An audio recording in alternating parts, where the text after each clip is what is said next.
جسے اللہ بلاتا ہے اسے کوئی روک نہیں سکتا۔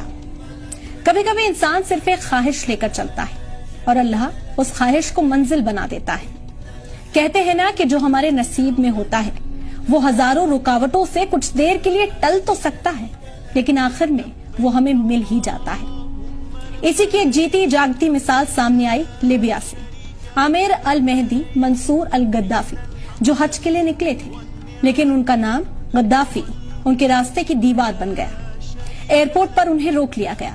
وہ چیکنگ پروسیس میں الجھے رہے اور فلائٹ بورڈ نہیں کر سکے۔ وہ سیکیورٹی سے گہار لگاتے رہے کہ انہیں جانے دیا جائے لیکن ان کی کسی نے نہ سنی اور پلین ان کے بغیر ہی چلا گیا۔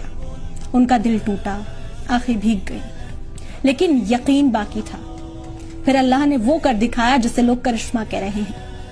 وہی پلین تکنیکی خرابی کے چلتے واپس لوٹ آیا لیکن اس بار بھی بہت گزارش کرنے کے بعد بھی پائلٹ نے انہیں پلین میں چڑھنے کی اجازت نہیں دی۔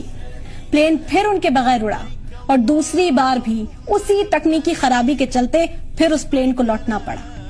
تو جب دوسری بار خرابی ہوئی تو کیپٹن نے ہی کہہ دیا کہ میں اب تب تک اڑان نہیں بھروں گا جب تک عامر ہمارے ساتھ نہ ہو۔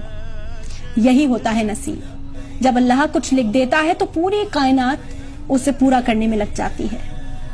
تیسری بار وہی فلائٹ اسی عامر کے ساتھ مکہ روانہ ہوئی کیونکہ اب وہ صرف ایک مسافر نہیں تھے، وہ اللہ کے مہمان بن چکے تھے۔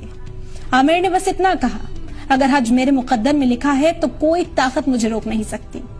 ان کی کہانی آج ہر اس دل کو ہمت دیتی ہے جو مشکلوں سے ہار رہا ہے، کیونکہ جو ہمارے نصیب میں ہوتا ہے وہ مل کر ہی رہتا ہے، چاہے زمانہ کچھ بھی کر لے۔